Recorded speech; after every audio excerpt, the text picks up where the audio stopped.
열살배기가 삿도라고? 하하, 이 고을이 우습게 보이나 보구먼. 그 아이 앞에서 다시 한번 그 말을 하시겠소? 10년 동안 아무도 풀지 못한 살인사건. 이 고을에 부임한 11살 꼬마 사또가 단 하루 만에 범인을 지목했습니다. 과연 누구도 믿지 않았던 이 아이가 어떻게 10년 묵은 진실을 밝혀낸 걸까요? 오늘도 야단 보따리를 찾아주셔서 감사합니다. 이야기가 지속될 수 있게 구독과 좋아요로 응원 부탁드립니다. 그럼 보따리 속 옛날 이야기 지금 바로 시작합니다. 옛날 옛적 한양 땅에 한도윤이라는 소년이 살고 있었습니다. 나이 겨우 11살. 또래 아이들이 연을 날리고 자치기를 할 나이에 도윤이는 서당 마루에 앉아 책을 읽었습니다. 아침 해가 뜨기 전에 일어나 촛불 아래 글을 읽었고 해가 지고 나서도 책장을 넘겼습니다. 도윤이의 아버지는 전라도 무진고을에서 형방벼슬을 지낸 한학수라는 분이었습니다. 형방이란 고을의 형벌과 송사를 맡아보는 벼슬아치를 말합니다. 학수는 강직하기로 소문난 관리였습니다. 누가 뇌물을 보내와도 고개를 저었고 억울한 백성의 말에는 언제나 귀를 기울였습니다. 그러나 도윤이가 6살 되던 해 아버지 학수는 갑작스레 병을 얻어 세상을 떠났습니다. 아버지. 어린 도윤이가 아무리 불러도 아버지는 다시 눈을 뜨지 않았습니다. 아버지가 떠나기 전 도윤이에게 남긴 말이 있었습니다. 학수는 마른 손으로 아들의 손을 꼭 쥐고 말했습니다. 도윤아, 눈에 보이는 것이 전부가 아니니라. 무슨 뜻이옵니까, 아버지? 세상에는 감추어진 것이 드러난 것보다 많은 법이다. 눈으로 보되 마음으로 읽어라. 도윤이는 고개를 끄덕였지만 그 뜻을 온전히 알지는 못했습니다. 아버지가 세상을 떠난 뒤 집안은 하루아침에 기울었습니다. 어머니 윤씨 부인은 삭바느질로 생계를 이어갔습니다. 한겨울에도 솜이 빠진 이불 하나로 버텼고 끼니를 건너뛰는 날이 허다했습니다. 그래도 어머니는 도윤이의 공부만은 놓지 않았습니다. 손에 동상이 잡힐 때까지 바느질을 하여 번 돈으로 책을 사다 주었습니다. 어머니, 저도 일을 하겠습니다. 도윤이가 말했지만 어머니는 고개를 저었습니다. 내 아비가 남긴 것이라고는 이 총명한 머리 하나뿐이다. 그것을 갈고 닦는 것이 너의 일이니라. 도윤이는 어머니의 뜻을 받들었습니다. 서당에서 훈장이 한 번 가르치면 열을 알았습니다. 사서삼경을 줄줄 외웠고 율법과 형전에도 밝았습니다. 특히 사건의 전후를 따져 모순을 찾아내는 데에 남다른 재주가 있었습니다. 서당 훈장이 혀를 내두를 정도였습니다. 이 아이는 보통 아이가 아닙니다. 장차 큰 인물이 될 것이요. 훈장이 어머니에게 말했습니다. 어머니는 웃으면서도 눈시울이 붉어졌습니다. 11살이 되던 해봄, 한양에서 별시 과거가 열렸습니다. 별시란 나라의 경사가 있을 때 특별히 여는 과거 시험을 말합니다. 도윤이는 천리 길을 걸어 한양에 올라갔습니다. 등에 진 보따리 안에는 낡은 책 2권과 어머니가 싸준 주먹밥이 전부였습니다. 과거 시험 당일, 시험장에 모인 선비들은 수백 명이었습니다. 갓을 쓰고 도포를 입은 어른들 사이에 맨상투에 헐렁한 저고리를 입은 꼬마 하나가 섞여 있었습니다. 저것이 무엇이냐? 아이가 왜 여기 있느냐? 길을 잃은 게 아닌가? 선비들이 수군거렸습니다. 하지만 시험이 시작되자 웃음은 사라졌습니다. 도윤이의 붓끝에서 나오는 글은 물 흐르듯 막힘이 없었습니다. 논리가 정연했고 문장이 빼어났습니다. 시관이 도윤이의 시험지를 읽고는 놀라 자리에서 일어났습니다. 이 글을 쓴 자가 누구냐? 한도윤이라 하옵니다. 앞에 나선 것은 키가 작아 시관의 허리에도 못 미치는 소년이었습니다. 내 나이가 몇이냐? 11살이옵니다. 시험장이 술렁였습니다. 시관이 즉석에서 추가 문제를 냈습니다. 어느 고을에서 살인사건이 일어났는데 용의자가 셋이다. 하나는 원한이 있었고 하나는 흉기를 가졌으며 하나는 현장 근처에 있었다. 누가 범인인지 논하여라. 도윤이는 잠시 생각하더니 막힘없이 답했습니다. 원한과 흉기와 현장. 이 셋이 모두 갖추어져야 범인이 되지만 그보다 먼저 살펴야 할 것이 있사옵니다. 누가 가장 이득을 보느냐 하는 것이옵니다. 원한이 있어도 이득이 없으면 목숨을 걸고 사람을 해치지 않는 법이옵니다. 시관이 무릎을 쳤습니다. 기특하다. 참으로 기특하구나. 도윤이는 그날 장원급제를 했습니다. 11살 장원급제. 조선 개국 이래 유례가 없는 일이었습니다. 소문은 한양 전체에 퍼졌습니다. 저작거리에서 양반과 사랑채까지 도윤이 이야기로 떠들썩했습니다. 11살 꼬마가 장원급제를 했다던데? 세상에 그런 일이. 그 아이가 대체 누구 자식이냐? 전라도 무진고을 형방의 아들이래. 임금께서도 소문을 들으셨습니다. 그 아이를 데려오너라. 어전에 선도윤이를 보고 임금께서 물으셨습니다. 내가 한도윤이냐? 그러하옵니다.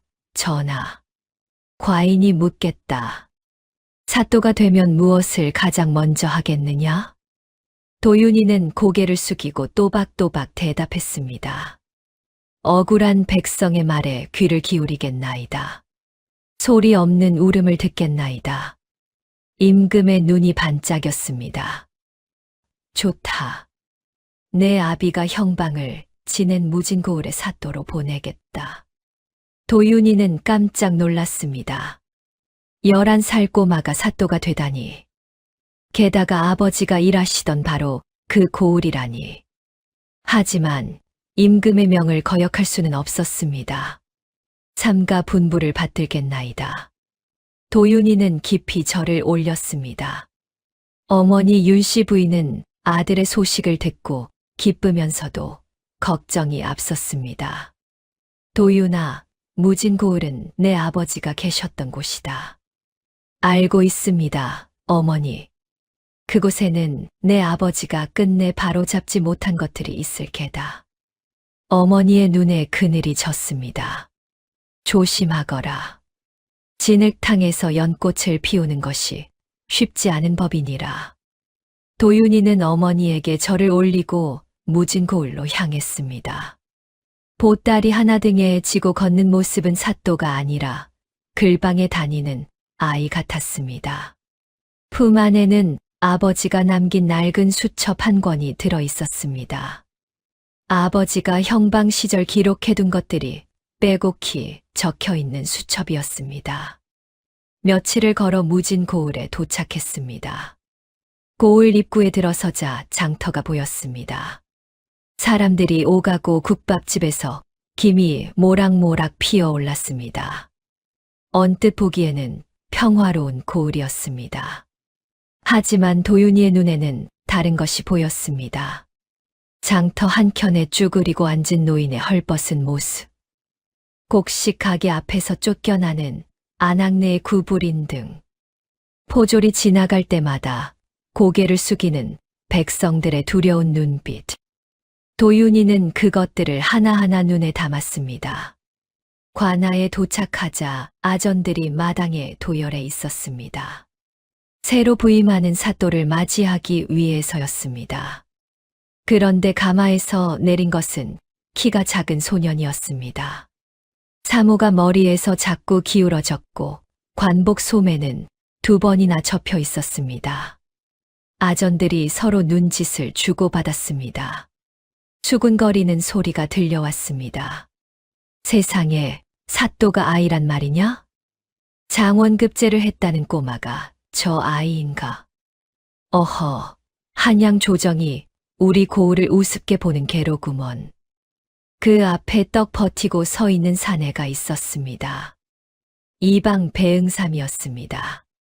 짙은 남색 비단 두루마기에 은장도를 허리에 찬 모습은 사또보다 사또 같았습니다.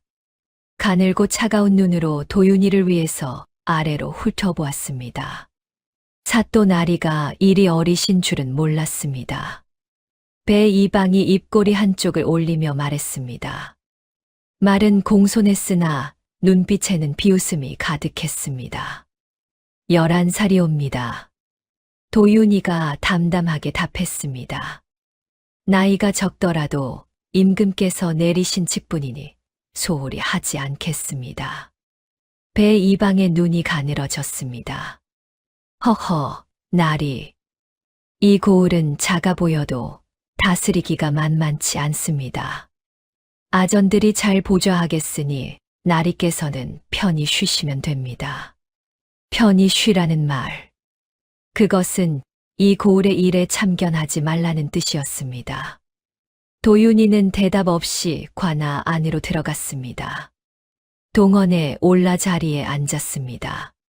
사또가 앉는 자리에 11살 소년이 앉으니 마치 아이가 아버지의 의자에 올라앉은 것 같았습니다. 발이 바닥에 닿지 않아 대롱대롱 매달려 있었습니다. 아전들이 밖에서 킬킬거렸습니다. 사또 나리 발이 땅에 안 닿는다. 절에 가지고 송사를 어찌한단 말이냐. 한 달을 못 버틸게야. 전에 오셨던 사또님도 석 달 만에 도망치셨는데. 도윤이는 그 소리를 다 듣고 있었습니다. 하지만 아무 내색도 하지 않았습니다. 품에서 아버지의 수첩을 꺼내 펼쳐 읽기 시작했습니다. 수첩에는 아버지가 무진 고을 형방 시절 다루었던 사건들이 기록되어 있었습니다. 그중 마지막 페이지 근처에 유독 글씨가 흐트러진 대목이 있었습니다. 떨리는 손으로 쓴 듯한 글이었습니다. 을묘년 8월 약재상 박종팔 살해 사건. 떠돌이 장쇠를 범인으로 체포하였으나 석연찮은 점이 많다. 증거가 모두 너무 깔끔하게 맞아떨어진다. 무언가 빠져있다. 진범은 따로 있는 것이 아닌가. 도윤이는 그 대목을 2번, 3번 읽었습니다. 아버지도 의심을 품고 있었던 것입니다. 그리고 그 의문을 풀기 전에 세상을 떠나신 것입니다. 도윤이는 수첩을 품에 넣고 눈을 감았습니다. 아버지의 목소리가 들리는 듯 했습니다. 눈에 보이는 것이 전부가 아니니라. 그때였습니다. 관아 밖에서 소란이 일었습니다. 물러가시오. 사또 나리께서 부임하신 첫날이시오. 포졸이 누군가를 막아서는 소리가 들렸습니다. 도윤이가 동원문을 열고 나갔습니다. 마당 한가운데 허리가 굽은 노파가 쓰러져 있었습니다. 지팡이가 옆에 나뒹굴고 있었고 노파의 무릎은 먼지투성이었습니다. 흰 머리카락이 삐져나온 쪽진 머리. 눈가가 벌겋게 부어 있었습니다. 이 할멈을 누가 쓰러뜨렸느냐? 도윤이가 물었습니다. 포졸이 당황하며 말했습니다. 사또 나리, 이 할멈은 해마다 관아에 와서 행패를 부리는 자이옵니다. 10년째 같은 소리를 하고 있사옵니다. 같은 소리? 네. 남편이 억울하게 죽었다. 진범을 잡아달라. 이 소리만 되풀이하옵니다. 도윤이의 눈빛이 달라졌습니다. 10년 전 살인사건. 아버지의 수첩에 적혀 있던 바로 그 사건이었습니다. 도윤이는 노파 앞에 다가갔습니다. 아이의 키가 쪼그리고 앉은 노파와 비슷했습니다. 할머니, 성함이 어찌 되시옵니까? 노파가 고개를 들었습니다. 눈물로 범벅이 된 얼굴이었습니다. 주름이 깊었지만 눈만은 또렷했습니다. 이 늙은 것의 이름은 막순이옵니다. 약재상 박종팔의 아내이옵니다. 도윤이의 심장이 쿵 뛰었습니다. 바로 그 사건의 유족이었습니다. 할머니, 남편분의 일을 말씀해 주시겠습니까? 사또날이 10년 동안 관아에 와서 호소했지만 아무도 들어주지 않았습니다. 이번에도 마찬가지겠지요. 막순 할멈은 쓸쓸하게 웃었습니다. 들어주지 않은 것이 아니라 듣지 않은 것이옵니다. 도윤이가 또박또박 말했습니다. 제가 듣겠습니다. 막순 할멈이 도윤이를 올려다보았습니다. 사또 관복을 입은 작은 소년. 사모가 기울어져 있고 소매가 접혀 있었습니다. 그런데 그 눈빛만은 달랐습니다. 어른들에게서도 보기 힘든 맑고 단단한 눈빛이었습니다. 10년 전 을묘년 8월이었습니다. 막순 할멈이 천천히 입을 열었습니다. 우리 영감은 고을에서 약재상을 했습니다.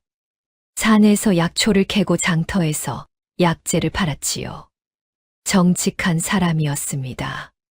저울의 눈곱만큼도 속인 적이 없었습니다. 그런데 그해 8월 보름날 밤에 영감이 약방에서 죽은 채 발견되었습니다. 머리에 둔기로 맞은 자국이 있었고 약방은 뒤집어져 있었습니다. 관아에서는 사흘 만에 범인을 잡았다고 했습니다. 동네 어귀에 살던 떠돌이 장쇠라는 자였습니다. 장쇠의 보따리에서 우리 영감의 돈주머니가 나왔다 했습니다.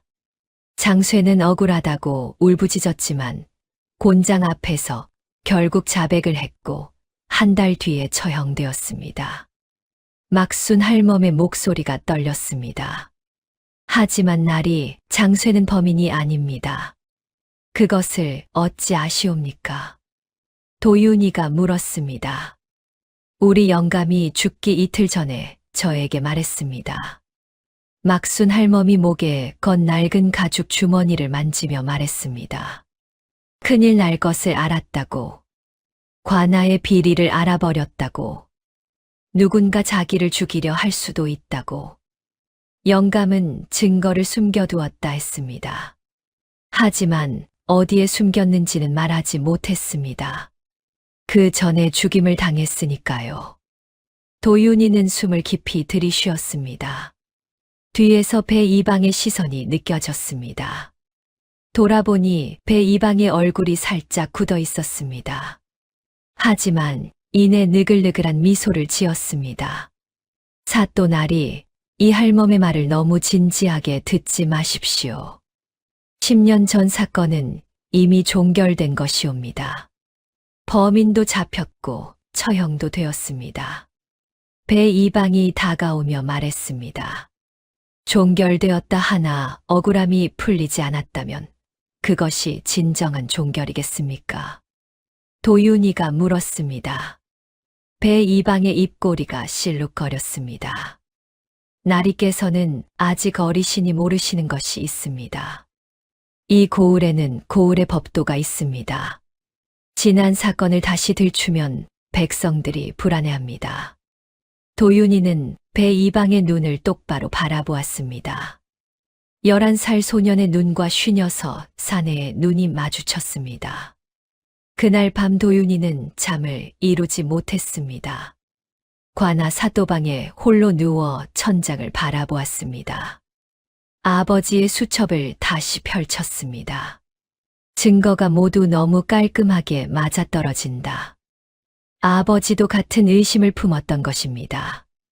그러나 아버지는 진실을 밝히지 못한 채 돌아가셨습니다. 도윤이는 눈을 감았습니다.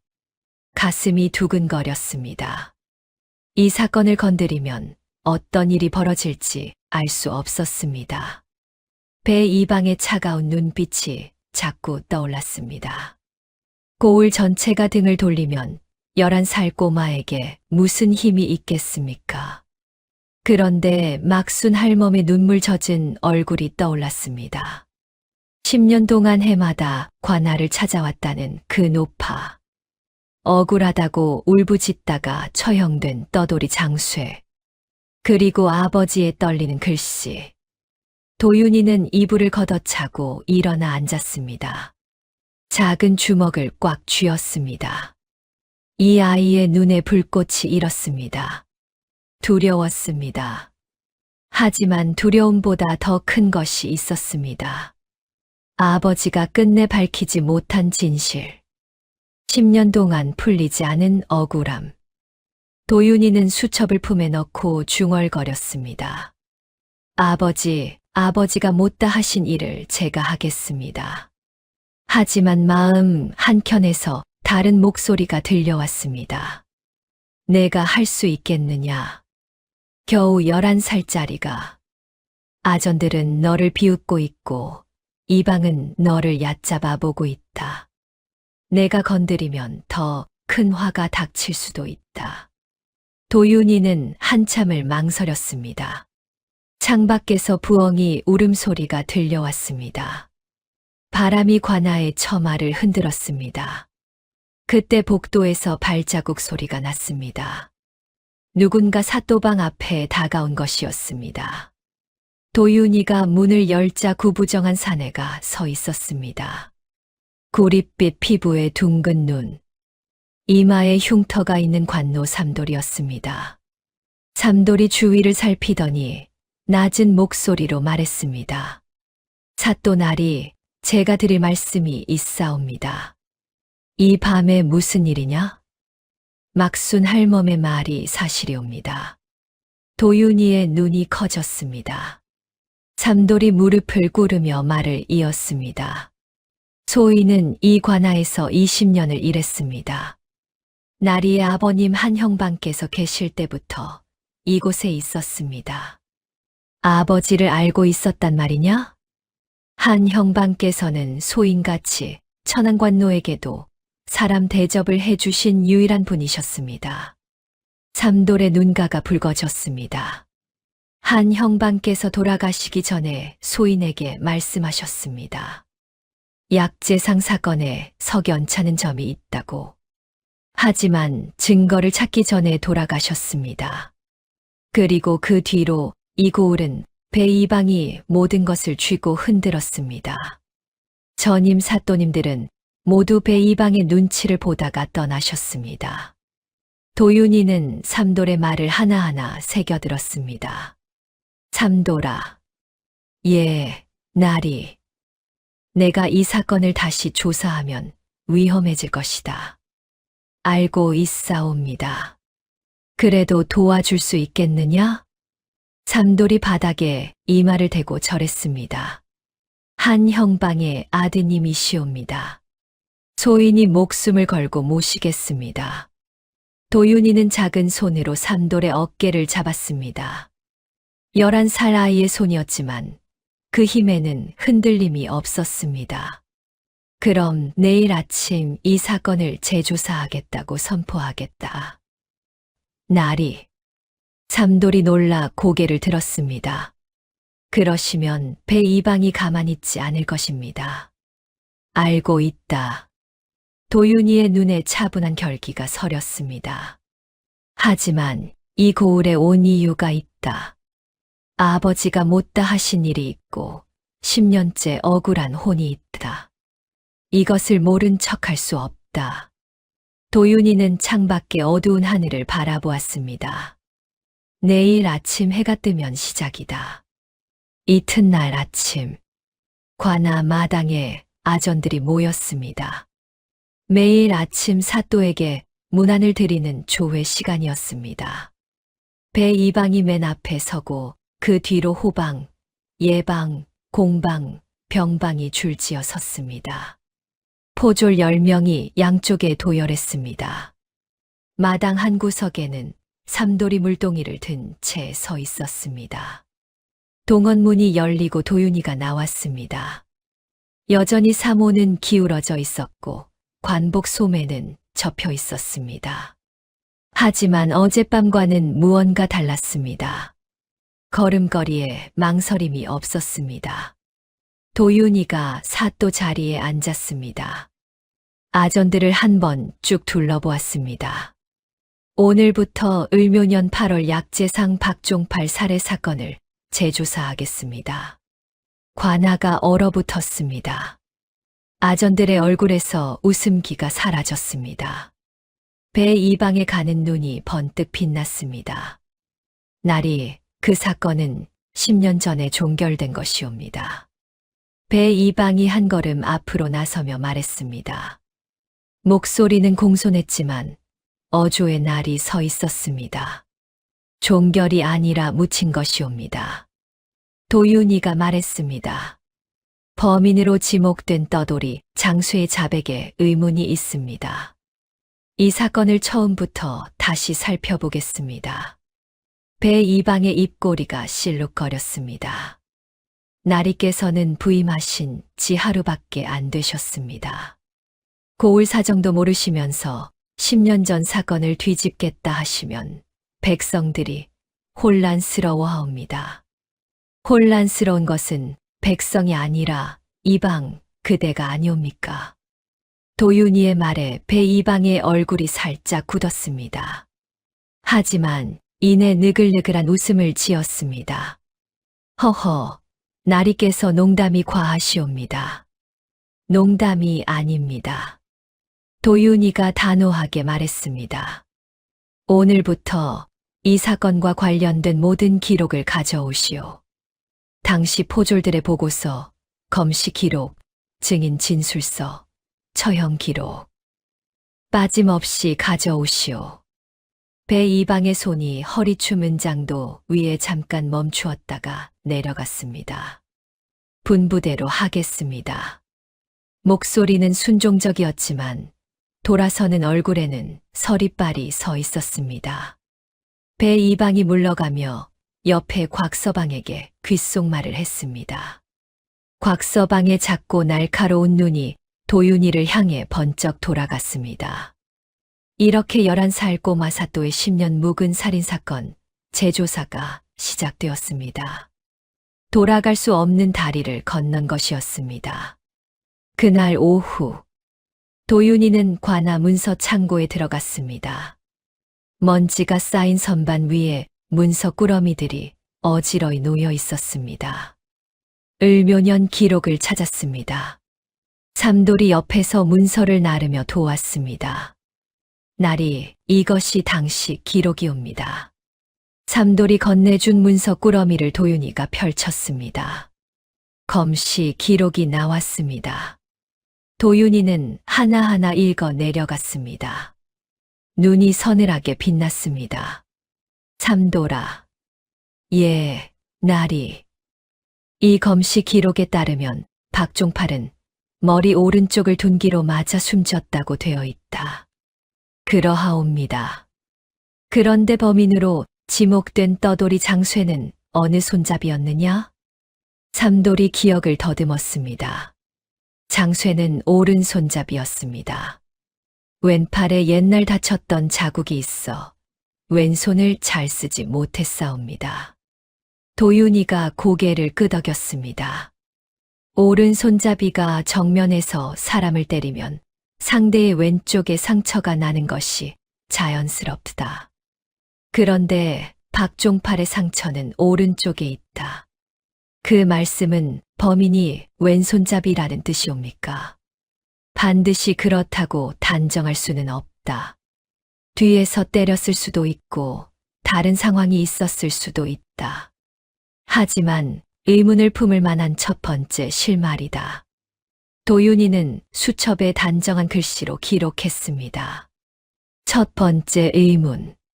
상처의 위치. 다음으로 증인 진술서를 펼쳤습니다. 당시 3명의 증인이 있었습니다. 첫째, 국밥집 주인 강씨. 그날 밤 2경쯤에 약방 근처에서 떠돌이 장쇠가 배회하는 것을 보았소. 둘째, 두부 장수 오씨. 3경쯤 약방에서 큰 소리가 들렸소. 달려가 보니 약방 문이 열려 있었고 박 약재상이 쓰러져 있었소. 셋째, 포졸 김득수. 장쇠를 잡아 보따리를 뒤지니 박 약재상의 돈주머니가 나왔소. 도윤이가 새 진술을 나란히 놓고 비교했습니다. 삼돌아, 이상한 점이 보이느냐? 삼돌이 고개를 갸웃거렸습니다. 소인은 잘 모르겠습니다. 국밥집 주인은 이경의 장쇠를 보았다 했다.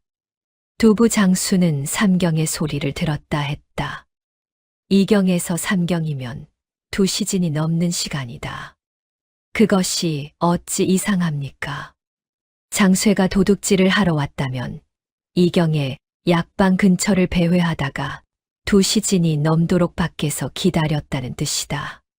한여름도 아니고 8월 밤에 2시즌을 배회할 이유가 있겠느냐? 삼돌이 무릎을 쳤습니다. 그러고 보니 그렇습니다.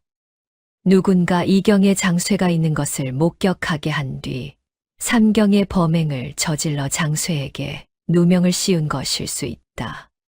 도윤이는 수첩에 적었습니다. 두 번째 의문. 목격 시간과 범행 시간의 간격. 도윤이가 세 번째 진술을 다시 읽었습니다. 포졸 김득수의 진술이었습니다. 장쇠를 잡아 보따리를 뒤지니 박 약재상의 돈주머니가 나왔소. 삼돌아, 당시 장쇠를 체포한 포졸 김득수는 지금 어디 있느냐? 삼돌의 얼굴이 어두워졌습니다. 김 포졸은 사건이 끝난 뒤 석 달 만에 고을을 떠났사옵니다. 어디로 갔는지 아무도 모릅니다. 갑자기 떠났다. 예. 이상한 것은 김 포졸이 떠나기 전에 갑자기 돈이 생겼다는 소문이 있었습니다. 평생 가난했던 사람이 좋은 옷을 입고 나타나더니 며칠 뒤 사라졌습니다. 예. 세 번째 의문. 증거를 발견한 포졸의 갑작스러운 부유함과 실종. 도윤이는 수첩을 덮고 의자에 기대었습니다. 이 사건은 단순한 강도 살인이 아니었습니다. 누군가가 치밀하게 계획하고 실행한 것이었습니다. 그리고 그 누군가는 관아 안에 있었습니다. 다음 날 아침, 도윤이는 당시 증인들을 한 명씩 불러 다시 신문하기로 했습니다. 첫 번째로 부른 것은 국밥집 주인 강 씨였습니다. 마당에 나온 강 씨는 머리가 허옇게 센 노인이었습니다.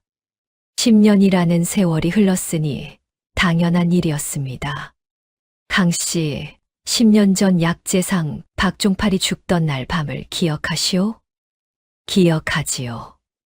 어찌 잊겠습니까? 이경의 떠돌이 장쇠가 약방 근처에서 배회하는 것을 보았다 했는데 그것이 확실하오? 강 씨의 눈이 흔들렸습니다.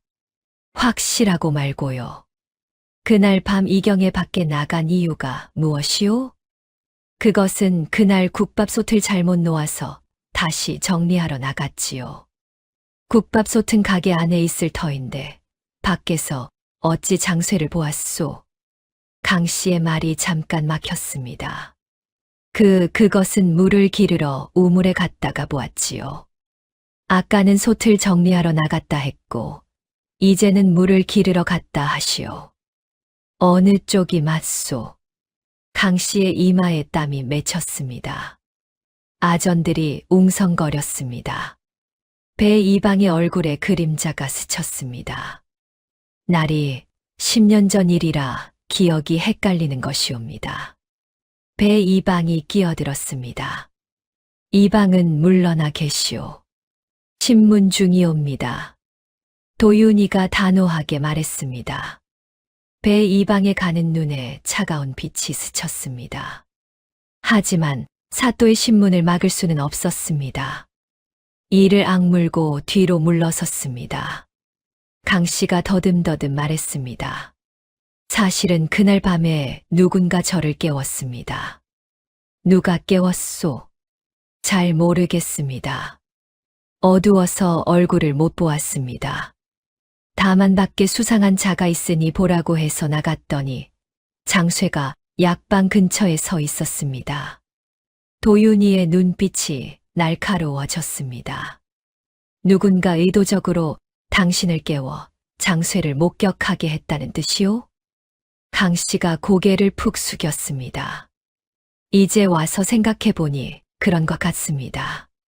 관아 마당의 술렁임이 일었습니다. 아전들이 서로 눈치를 보았습니다. 도윤이는 마음속으로 퍼즐 한 조각을 맞추었습니다.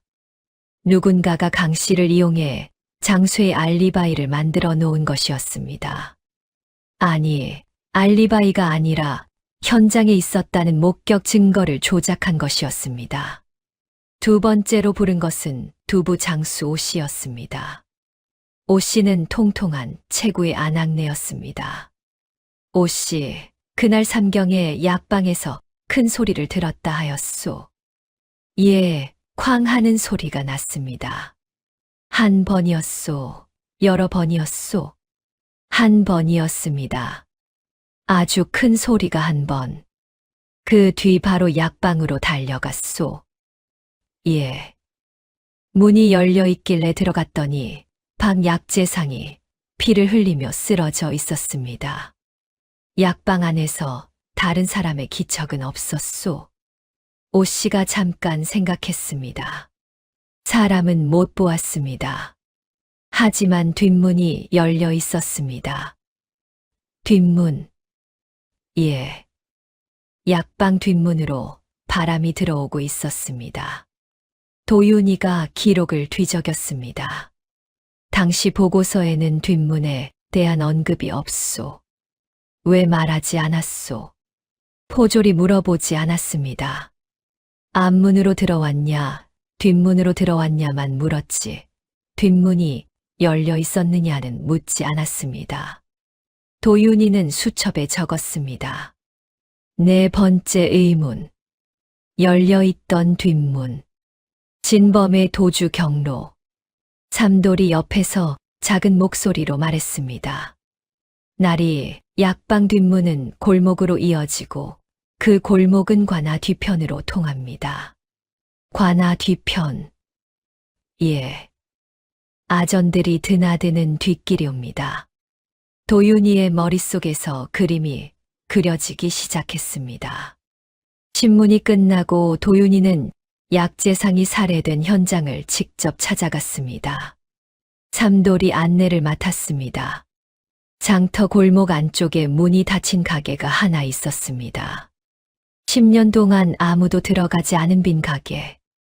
지붕에는 잡초가 자라 있었고 문틈 사이로 거미줄이 보였습니다. 이곳이 박종팔의 약방이옵니다. 삼돌이 말했습니다. 도윤이는 잠긴 문을 열고 안으로 들어갔습니다. 먼지가 가득했습니다. 약재를 놓았던 선반이 비어 있었고 바닥에는 마른 핏자국이 아직 남아 있었습니다. 10년이 지났는데도 그 흔적은 지워지지 않았습니다. 도윤이는 천천히 가게 안을 돌아보았습니다. 앞문에서 핏자국까지의 거리, 핏자국의 위치와 방향, 그리고 뒷문. 뒷문을 열었습니다. 좁은 골목이 나왔습니다. 골목을 따라 걸으니 과연관아 뒤편 담장이 보였습니다. 삼돌아, 이 골목은 밤에 사람이 다니느냐? 아무도 다니지 않습니다. 낮에도 어둡고 밤이면 칠흑같습니다. 관아에서 이 골목으로 나오려면 얼마나 걸리느냐? 걸음이 빠르면 반각도 안 걸립니다. 도윤이는 고개를 끄덕였습니다. 범인은 약방 뒷문으로 도주하여 이 골목을 통해 관아 쪽으로 사라졌을 가능성이 높았습니다. 약방 안으로 돌아온 도윤이는 바닥을 꼼꼼히 살폈습니다. 그때 선반 뒤쪽 벽에서 이상한 것을 발견했습니다. 벽에 작은 칼자국이 나 있었습니다. 아주 가느다란 칼로 긁은 자국이었습니다. 이 자국은 뭐지? 도윤이가 칼자국을 만져보았습니다. 자국은 일정한 간격으로 나 있었습니다. 마치 무언가를 표시해둔 것 같았습니다. 삼돌아, 이 벽 뒤에 뭐가 있느냐? 벽 뒤요? 글쎄, 그냥 벽이 아니겠습니까? 도윤이가 벽을 두드려 보았습니다. 통통, 빈 소리가 났습니다. 이 벽 뒤에 공간이 있다. 도윤이가 흥분을 억누르며 말했습니다. 칼자국을 따라 벽판을 밀어보았습니다. 벽판이 미끄러지며 주먹 하나 들어갈 만한 구멍이 나타났습니다. 손을 넣어 보았습니다. 손끝에 무언가 만져졌습니다. 종이였습니다. 접힌 종이 한 장. 도윤이가 조심스럽게 꺼내어 펼쳐보았습니다. 먼지가 잔뜩 묻은 낡은 종이. 그 위에 빼곡한 글씨. 숫자들이 나열되어 있었습니다. 그리고 맨 위에 이렇게 적혀 있었습니다. 관아 세곡 출납내역. 기묘년부터 을묘년까지. 도윤이의 심장이 세차게 뛰었습니다. 이것은 관아의 세금 장부와 관련된 기록이었습니다. 숫자를 훑어보니 관아에 들어온 세곡과 실제 장부에 기록된 세곡 사이에 엄청난 차이가 있었습니다. 누군가 수년간 세금을 빼돌리고 있었다는 증거였습니다. 이것이 박종팔이 발견한 증거인 것이다. 도윤이가 중얼거렸습니다. 약재상인이 관아에 약재를 납품하면서 세곡 창고를 드나들었을 것이다. 그 과정에서 세금 횡령의 증거를 발견한 것이지. 그래서 죽임을 당한 것이옵니까? 삼돌이 떨리는 목소리로 물었습니다. 그렇다. 박종팔은 이 증거를 약방벽 속에 숨겨두었다. 누군가에게 들킬 것을 대비해서. 그리고 아내 막순 할멈에게도 증거를 숨겨두었다고 말했지만 정확한 위치는 알려주지 못한 채 죽임을 당한 것이다. 도윤이는 종이를 조심스럽게 품 안에 넣었습니다. 그때 삼돌이 고개를 갸웃거렸습니다. 그런데 날이 이 장부에 누구 이름이 적혀 있사옵니까? 도윤이가 다시 종이를 꺼내 살펴보았습니다. 장부 말미에 이름이 하나 적혀 있었습니다. 작은 글씨였지만 또렷했습니다. 배 이방이었습니다. 도윤이가 삼돌에게 말했습니다. 이 사실은 아직 누구에게도 말해서는 안 된다. 증거가 더 필요하다. 알겠습니다. 나리. 도윤이는 약방을 나와 막순 할멈의 집으로 향했습니다. 마을 외곽의 허름한 초가집이었습니다. 울타리는 반쯤 쓰러져 있었고 마당에는 잡초가 무성했습니다. 10년 동안 혼자 살아온 노인의 집이었습니다. 할머니. 도윤이가 부르자 막순 할멈이 문을 열었습니다. 아이고, 사또 나리께서 이 누추한 곳에 웬일이시옵니까? 들어가도 되겠습니까? 좁은 방 안에 앉은 도윤이는 할멈에게 물었습니다. 할머니, 목에 걸고 계신 가죽 주머니에는 무엇이 들어 있습니까? 막순 할멈이 움찔했습니다. 주름진 손으로 가죽 주머니를 감쌌습니다. 이것은 영감이 마지막으로 만들어준 것이옵니다. 안에 무엇이 들었는지 볼 수 있겠습니까? 10년 동안 아무에게도 보여주지 않았습니다. 할멈의 눈에 경계심이 서렸습니다. 도윤이는 다그치지 않았습니다. 대신 조용히 말했습니다. 할머니, 저희 아버지도 이 고을에서 돌아가셨습니다. 형방 한학수라는 분이셨습니다. 막순 할멈의 눈이 커졌습니다. 한 형방님의 아드님이시옵니까? 그렇습니다. 한 형방님은 유일하게 영감의 억울함을 믿어주신 분이셨습니다. 다시 조사하겠다 하셨는데 그 전에 병으로 돌아가셨지요. 할멈의 눈에 눈물이 고였습니다. 도윤이도 코끝이 시큰했습니다. 할머니, 아버지가 못다 하신 일을 제가 하려 합니다. 할머니의 영감님의 억울함을 풀어드리고 싶습니다. 막순 할멈은 한참 동안 도윤이의 눈을 바라보았습니다. 그리고 천천히 가죽 주머니를 열었습니다. 안에서 작은 종이 쪽지 하나가 나왔습니다. 접고 또 접어 손톱만 하게 만든 종이었습니다. 영감이 죽기 전날 밤에 이것을 제 주머니에 몰래 넣어두었습니다. 죽고 나서야 발견했지요. 도윤이가 조심스럽게 쪽지를 펼쳤습니다. 거기에는 떨리는 글씨로 이렇게 적혀 있었습니다. 을묘년 7월 세곡 창고에서 장부 불일치 발견. 이방 배가 빼돌린 듯. 증거를 약방 벽에 숨김. 나에게 무슨 일이 생기면 이 쪽지를 관아에 알려라. 도윤이의 손이 떨렸습니다. 약방 벽에서 찾은 장부와 이 쪽지. 두 증거가 하나로 맞물렸습니다. 할머니, 이것을 왜 10년 동안 관아에 내지 않으셨습니까? 막순 할멈이 쓸쓸하게 웃었습니다. 관아에 내봤자 무슨 소용이 있겠습니까? 관아를 쥐고 흔드는 자가 바로 배이방인데 가져가 봤자 불에 태워버릴 것이 뻔했습니다. 그래서 10년을 기다리신 겁니까? 기다린 것이 아니라 포기하지 않은 것이옵니다. 도윤이는 할멈의 손을 잡았습니다. 11살 아이의 작은 손이 할멈의 거칠고 주름진 손을 감쌌습니다.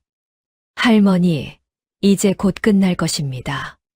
관아로 돌아온 도윤이는 삼돌과 함께 증거를 정리했습니다. 하나, 검시 기록의 상처 위치 모순. 둘, 목격 시간과 범행 시간의 부자연스러운 간격. 셋, 증거를 발견한 포졸의 갑작스러운 부유함과 실종. 넷, 열려있던 뒷문과 관아로 통하는 골목. 다섯, 약방벽에 숨겨진 세금 횡령 장부. 여섯, 박종팔이 아내에게 남긴 유서 같은 쪽지. 퍼즐이 거의 완성되어 가고 있었습니다.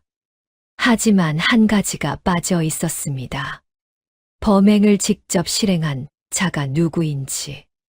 배 이방이 직접 손을 썼는지 아니면 누군가를 시켰는지. 도윤이의 머릿속에 한 사내의 얼굴이 떠올랐습니다. 곽서방. 배 이방의 신복. 작고 날카로운 눈에 쉰 목소리. 항상 오른쪽 손목을 소매로 가리고 다니는 사내. 삼돌아, 곽서방에 대해 아는 것을 말해보아라. 삼돌이 목소리를 낮추었습니다. 곽서방은 배 이방의 오른팔이옵니다. 15년 전쯤 이 고을에 나타났는데 어디서 왔는지 아무도 모릅니다. 배 이방이 데려와 신복으로 부리고 있습니다. 왼손잡이냐 오른손잡이냐? 삼돌이 생각했습니다. 글쎄요, 그것은 잘 모르겠습니다만 곽서방이 밥을 먹을 때 왼손으로 숟가락을 드는 것을 본 적이 있사옵니다. 왼손잡이. 도윤이의 눈이 번뜩였습니다. 그리고 한 가지 더. 곽서방이 오른쪽 손목에 화상 자국이 있다고 들었다. 맞느냐? 예, 항상 소매로 가리고 다닙니다. 어떻게 다쳤는지는 아무도 모릅니다. 도윤이는 약방 현장을 떠올렸습니다. 약방에는 약재를 다리는 화로가 있었을 것입니다. 범행 중에 화로에 손목을 대었다면 모든 것이 연결되고 있었습니다. 도윤이는 자신감이 생겼습니다. 증거가 하나둘 모이고 진실의 윤곽이 드러나고 있었습니다. 11살 꼬마를 비웃던 아전들도 도윤이의 날카로운 신문 앞에서 하나둘 입을 다물기 시작했습니다. 마을 사람들 사이에서도 소문이 퍼졌습니다. 그 꼬마 사또가 보통이 아니래. 아전들한테 꿀리지 않고 신문을 한다더라. 10년 묵은 사건을 파헤치고 있다는구먼. 세상에 11살짜리가 장터에서 도윤이와 마주친 아낙네가 웃으며 말했습니다. 사또 나리, 밥은 잡수셨소. 예, 잘 먹었습니다. 아이고, 저리 작은 몸으로 큰일을 하시니 대단하시오. 도윤이가 빙그레 웃었습니다. 아직 11살. 통통한 볼에 웃음이 번지니 영락없는 아이였습니다. 하지만 그 미소 뒤에는 서늘한 결기가 숨어 있었습니다. 진범에게 다가가고 있다는 확신. 아버지가 풀지 못한 사건을 자신이 풀어가고 있다는 뿌듯함. 그날 저녁 도윤이는 삼돌에게 말했습니다. 내일 곽서방을 직접 신문하겠다. 삼돌이 걱정스러운 얼굴로 말했습니다. 곽서방을 건드리면 배 이방이 가만히 있지 않을 것입니다. 알고 있다. 하지만 곽서방이 이 사건의 열쇠다. 도윤이는 창밖의 달을 바라보며 미소를 지었습니다. 진실은 가깝게 느껴졌습니다. 거의 다 왔다고 생각했습니다. 하지만 그것은 착각이었습니다. 진짜 시련은 아직 시작도 하지 않았습니다. 다음 날 아침, 도윤이가 관아에서 곽서방을 불러 신문을 시작하려 했습니다. 그런데 곽서방이 보이지 않았습니다. 곽서방이 어디 있느냐? 오늘 아침부터 모습이 보이지 않습니다. 아전이 대답했습니다. 배 이방이 느글느글한 미소를 지으며 다가왔습니다. 나리, 곽서방은 어젯밤 집안에 급한 일이 생겨 잠시 고을을 떠났습니다. 며칠 후에 돌아올 것이옵니다. 도윤이는 배 이방의 얼굴을 바라보았습니다. 눈이 웃고 있었지만 그 안에는 경고가 담겨 있었습니다. 신문할 대상을 빼돌린 것이었습니다. 이것이 시작이었습니다. 배 이방의 반격이 본격적으로 시작된 것입니다. 그날 오후, 도윤이가 문서 창고를 다시 찾았을 때 놀라운 일이 벌어졌습니다. 어제까지 있던 을묘년 문서 꾸러미가 사라져 있었습니다. 검시 기록도, 증인 진술서도, 처형 기록도 모두. 삼돌아, 여기 있던 문서가 어디 갔느냐? 삼돌이 허둥지둥 찾아보았지만 어디에도 없었습니다. 날이 어젯밤에 누군가 가져간 것 같습니다. 도윤이는 이를 악물었습니다. 다행히 핵심 내용은 수첩에 옮겨 적어두었습니다. 하지만 공식 문서가 사라졌다는 것은 큰 타격이었습니다. 문서 없이는 공식적인 재판을 열기 어려웠습니다. 배 이방이 또다시 나타났습니다. 날이 문서가 사라졌다니 큰일이옵니다. 아무래도 문서 창고의 관리가 소홀했던 모양이옵니다. 앞으로는 제가 직접 관리하겠습니다. 말은 걱정하는 듯 했지만 눈은 웃고 있었습니다. 도윤이는 대꾸하지 않았습니다.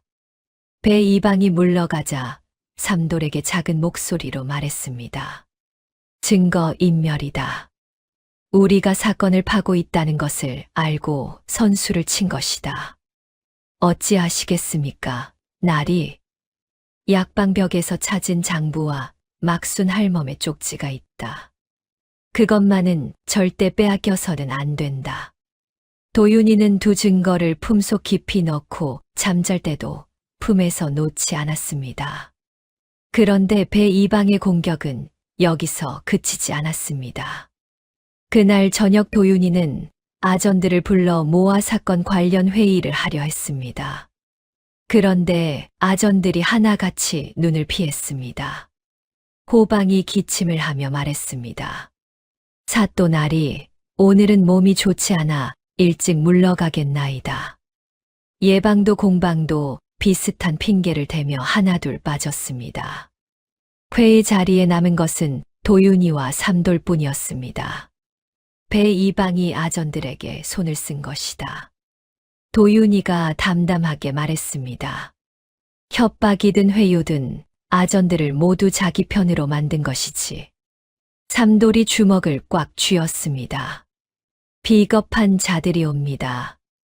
비겁한 것이 아니라 두려운 것이다. 배 이방이 이 고을을 10년이나 쥐고 흔든 자인데 겨우 11살 꼬마 사또를 믿고 따르기가 쉽겠느냐. 도윤이의 목소리는 담담했지만 그 안에 외로움이 묻어 있었습니다. 며칠이 지났습니다. 도윤이는 혼자서라도 수사를 계속했습니다. 낮에는 마을을 돌며 10년 전 사건을 아는 사람을 찾았고, 밤에는 수첩을 펼쳐놓고 단서를 연결했습니다. 하지만 마을 사람들도 입을 닫기 시작했습니다. 사또 나리, 저는 아무것도 모릅니다. 10년 전 일은 기억나지 않습니다. 죄송합니다만 바빠서요. 배 이방의 손이 마을 구석구석까지 뻗어 있었습니다. 도윤이에게 협조하면 불이익이 있을 것이라는 협박이 돌고 있었습니다.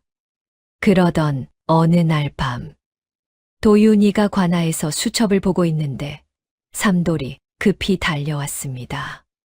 얼굴이 새하얗게 질려 있었습니다. 나리, 큰일 났습니다. 무슨 일이냐? 막순 할멈의 집에 불이 났습니다. 도윤이는 뛰쳐나갔습니다. 관복 소매가 펄럭이며 사모가 벗겨졌지만 돌아보지 않았습니다. 삼돌이 뒤를 따랐습니다. 마을 외곽의 초가집에 도착했을 때 불길이 지붕을 삼키고 있었습니다. 마을 사람들이 우물에서 물을 길어 나르고 있었지만 이미 늦었습니다. 초가지붕은 순식간에 타올랐습니다. 할머니, 할머니! 도윤이가 소리쳤습니다. 다행히 막순 할멈은 밖에 나와 있었습니다. 길바닥에 주저앉아 타오르는 집을 멍하니 바라보고 있었습니다. 얼굴에 그을음이 묻어 있었고 손이 벌벌 떨리고 있었습니다. 할머니, 괜찮으십니까? 도윤이가 달려가 물었습니다. 사또 나리, 저 불이 저절로 난 게 아닙니다. 할멈이 떨리는 목소리로 말했습니다. 누군가 담 너머로 불을 던졌습니다. 도윤이는 고개를 돌려 어둠 속을 바라보았습니다. 아무도 보이지 않았습니다. 하지만 누구의 소행인지는 뻔했습니다. 할머니, 다치신 곳은 없습니까? 몸은 괜찮습니다. 하지만 집이 남아있지 않습니다. 할멈이 주머니를 더듬었습니다. 아이고, 이것만은 가지고 나왔습니다. 목에 건 가죽 주머니였습니다. 다행히 박종팔의 유서 쪽지는 도윤이가 가지고 있었지만 할멈은 빈 주머니라도 놓을 수 없었던 것입니다. 도윤이는 삼돌에게 말했습니다. 할머니를 관아 안으로 모셔라. 오늘부터 관아에서 지내시게 하겠다. 예, 나리. 삼돌이 할멈을 부축해 갔습니다. 도윤이는 타버린 집 앞에 홀로 서서 꺼져가는 불씨를 바라보았습니다. 주먹을 꽉 쥐었습니다. 손톱이 손바닥에 파고들었습니다. 이것은 경고였습니다. 다음에는 집이 아니라 사람이 될 수 있다는 경고. 그 뒤로 상황은 더 나빠졌습니다. 삼돌에게도 위협이 닥쳤습니다. 어느 날 삼돌이 장작을 패고 있는데 곽서방의 부하 둘이 다가왔습니다. 삼돌이 배 이방님께서 전하라 하셨다. 꼬마 사또를 더 돕다가는 내 늙은 어미가 위험할 수 있다더라. 삼돌의 얼굴이 하얗게 변했습니다. 삼돌에게는 마을 외곽에 홀로 사는 늙은 어머니가 있었습니다. 그날 밤 삼돌이 도윤이를 찾아왔습니다. 무릎을 꿇었지만 얼굴을 들지 못했습니다. 나리, 소인을 용서하십시오. 무슨 일이냐? 소인의 어미가 위험합니다. 소인이 나리를 더 도우면 어미에게 해가 갈 것이라 합니다. 삼돌의 눈에서 눈물이 흘러내렸습니다. 소인은 나리를 돕고 싶습니다. 하지만 어미가 유일한 혈육이옵니다. 도윤이의 가슴이 무거워졌습니다. 11살 소녀는 삼돌을 원망하지 않았습니다. 오히려 삼돌의 어깨를 가볍게 두드렸습니다. 삼돌아, 가서 어머니를 지켜라. 내 잘못이 아니다. 나리, 효도보다 큰 충성은 없는 법이다. 가거라. 삼돌이 울먹이며 물러갔습니다. 관아의 도윤이 혼자 남았습니다. 넓은 동원의 작은 소년이 홀로 앉아 있었습니다. 촛불 하나가 바람에 흔들리고 있었습니다.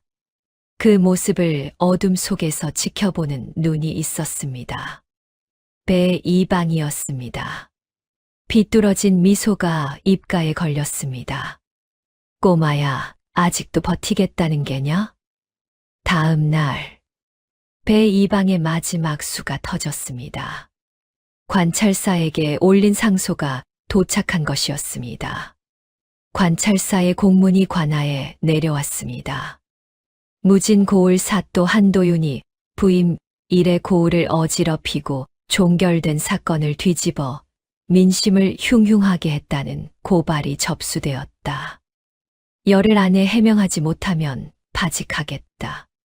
배 이방이 고을 유지들을 동원해 관찰사에게 연명 상소를 올린 것이었습니다. 어린 사또가 고을을 망치고 있다는 내용이었습니다. 도윤이는 공문을 읽고 한참을 가만히 앉아 있었습니다. 열흘 안에 진실을 증명하지 못하면 모든 것이 끝이었습니다. 파직당하면 사건은 영영 묻히고 막순 할멈의 억울함도 장수의 누명도 풀리지 않을 것이었습니다. 그날 밤, 도윤이에게 결정적인 타격이 날아왔습니다. 품에 넣어두었던 증거가 사라진 것이었습니다. 약방벽에서 찾은 세금 횡령 장부, 막순 할멈에게 받은 박종팔의 유서 쪽지, 2가지 핵심 증거가 모두 없어졌습니다. 도윤이는 관복을 뒤집어 찾아보았습니다. 이불 밑도 방구석도 뒤졌습니다. 어디에도 없었습니다. 언제 빼갔지? 도윤이의 목소리가 떨렸습니다. 아까 저녁을 먹으러 간 사이. 관아 부엌에서 죽 한 그릇을 받아 먹는 그 짧은 시간. 그 사이에 누군가 방에 들어와 증거를 가져간 것이었습니다. 도윤이는 바닥에 주저앉았습니다. 공식 문서도 사라졌습니다. 신문할 곽서방도 도망쳤습니다. 아전들은 등을 돌렸습니다. 삼돌도 떠났습니다. 마을 사람들은 입을 닫았습니다. 유일한 물증마저 빼앗겼습니다. 관찰사의 파직 명령이 열흘 앞으로 다가왔습니다.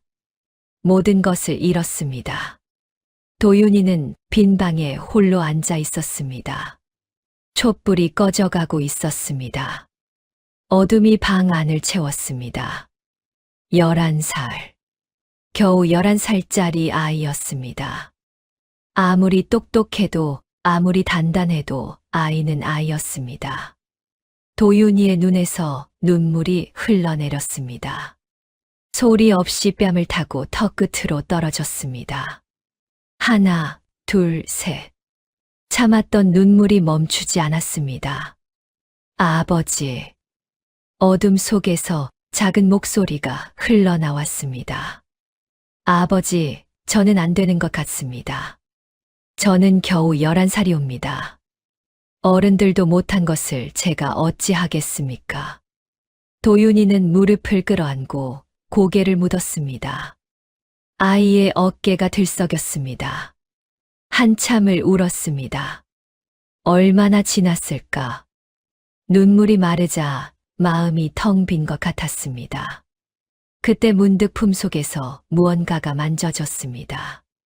아버지의 수첩이었습니다. 증거 서류는 빼앗겼지만 아버지의 수첩만은 품에서 놓지 않았던 것입니다. 도윤이는 수첩을 꺼내 펼쳤습니다. 어두운 방 안에서 마지막 남은 촛불 심지에 불을 붙였습니다. 작은 불꽃이 흔들리며 수첩의 글씨를 비추었습니다. 아버지의 글씨를 보는 순간 아버지의 목소리가 들리는 듯 했습니다. 생전의 아버지. 형방관복을 입고 관아 마당에 서 있던 아버지. 어린 도윤이를 무릎 위에 앉히고 이야기를 해주던 아버지.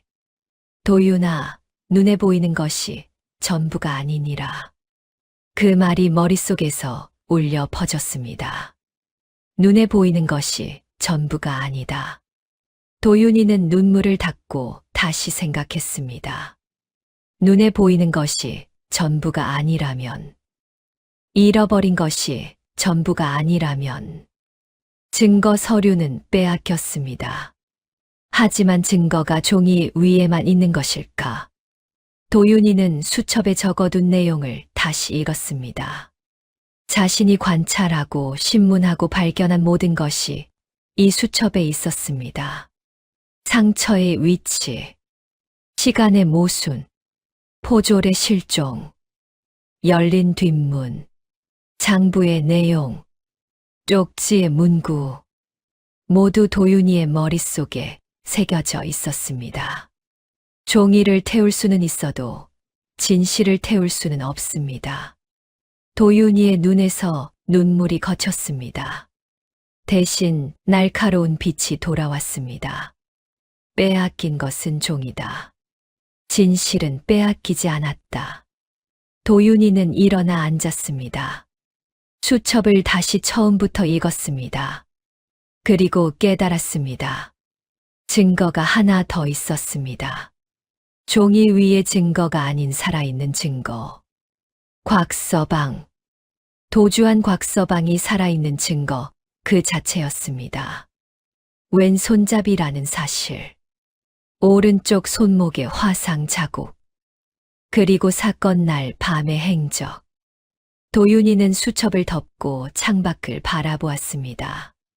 동이 트기 직전이었습니다. 하늘 끝이 희미하게 밝아오고 있었습니다. 그때 삼돌이 했던 말이 떠올랐습니다. 곽서방이 밥을 먹을 때 왼손으로 숟가락을 드는 것을 본 적이 있사옵니다. 그리고 막순 할멈이 했던 말. 영감이 죽기 이틀 전에 저에게 말했습니다. 관아의 비리를 알아버렸다고. 그리고 국밥집 강씨의 수정된 증언. 누군가 저를 깨워 장쇠를 목격하게 했습니다. 세 사람의 말이 하나로 연결되었습니다. 배 이방이 세금을 횡령한 것을 박종팔이 알아차렸습니다. 배 이방은 입을 막기 위해 곽서방을 보내 박종팔을 살해했습니다. 왼손잡이 곽서방이 때려서 오른쪽 머리에 상처가 났습니다. 범행 중에 약재 다리던 화로에 오른쪽 손목을 대었습니다. 그리고 미리 준비한 계획대로 떠돌이 장쇠에게 누명을 씌웠습니다. 국밥집 주인을 깨워 장쇠의 목격 증거를 만들고 장쇠의 보따리에 돈주머니를 넣어두었습니다. 포졸 김득수에게 뇌물을 주어 증거 발견을 조작했습니다. 완벽한 그림이었습니다. 하지만 종이 증거가 없었습니다. 종이가 없어도 된다. 도윤이가 중얼거렸습니다. 곽서방의 몸에 증거가 새겨져 있다. 왼손잡이인 것과 화상 자국. 그것은 불태울 수 없다. 그리고 국밥집 강씨가 증언을 바꾸었다. 누군가 자기를 깨워 장쇠를 목격하게 했다고. 이것만으로도 알리바이 조작을 증명할 수 있다. 문제는 곽서방을 찾는 것이다. 도윤이는 작은 주먹을 꽉 쥐었습니다. 남은 시간은 9날. 곽서방을 찾고 공개 재판을 열어야 합니다. 그때 방문 밖에서 발자국 소리가 났습니다. 도윤이가 몸을 굳혔습니다. 배 이방의 하수인이 온 것일까? 날이, 낮은 목소리, 삼돌이었습니다. 삼돌아? 문을 열자 삼돌이 서 있었습니다. 눈이 벌겋게 부어 있었습니다. 어미를 찾아갔더니 어미가 저를 때리셨습니다. 때렸다고? 빗자루로 등짝을 후려치시며 말씀하셨습니다. 삼돌이 코를 훌쩍이며 말했습니다. 이놈아, 은인의 아들을 두고 도망치면 그게 효도냐? 당장 돌아가서 그 아이를 도우지 못할까? 나는 풀뿌리를 씹어서라도 살지만 내 양심은 풀뿌리로 메울 수 없다. 도윤이는 그 말을 듣고 눈시울이 붉어졌습니다. 삼돌이 바닥에 이마를 대고 절했습니다. 날이 다시 돌아왔습니다. 이번에는 무슨 일이 있어도 곁을 떠나지 않겠습니다.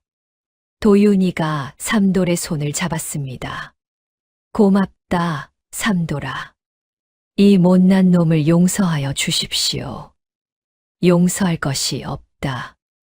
내 어머니에게 감사드려야지. 도윤이의 얼굴에 미소가 돌아왔습니다. 혼자가 아니었습니다. 삼돌아, 곽서방을 찾아야 한다. 배 이방이 어디에 숨겼겠느냐? 삼돌이 생각했습니다. 배 이방에게는 고을 박산기 슬개 별장이 하나 있습니다. 남들 눈에 띄지 않는 곳이옵니다. 거기에 숨겨두었을 가능성이 있겠느냐? 높습니다. 곽서방을 아예 고을 밖으로 보내면 증거가 사라지니까 오히려 가까이 두고 감시하는 것이 배 이방의 성격이옵니다. 도윤이가 고개를 끄덕였습니다. 좋다. 하지만 우리 둘이서 가면 들킬 것이다. 다른 방법이 필요하다. 도윤이는 잠시 생각하더니 눈을 빛냈습니다. 삼돌아, 한 가지 계책이 있다. 배 이방이 스스로 곽서방을 데려오게 만들겠다. 어찌 그것이 가능하옵니까? 배 이방의 가장 큰 약점이 무엇이냐?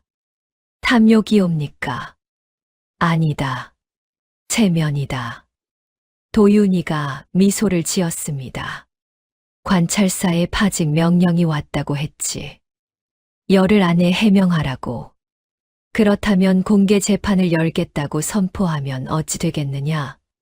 관찰사를 이 고을로 초청하여 모든 고을 사람 앞에서 재판을 하겠다고. 배 이방이 막으려 하지 않겠습니까? 막을 수 없다. 관찰사의 명령으로 해명하라 했으니 해명의 자리를 마련하는 것이다. 관찰사 앞에서 내가 틀렸다고 판명되면 스스로 물러나겠다고 하면 배 이방도 이 기회를 놓칠 수 없을 것이다. 그런데 날이 증거가 없지 않습니까? 증거가 없다고 생각하게 만드는 것이 핵심이다. 도윤이의 눈이 날카롭게 빛났습니다. 배 이방은 증거를 모두 없앴다고 생각하고 있다. 문서도 빼앗았고 장부도 빼앗았고 쪽지도 빼앗았다.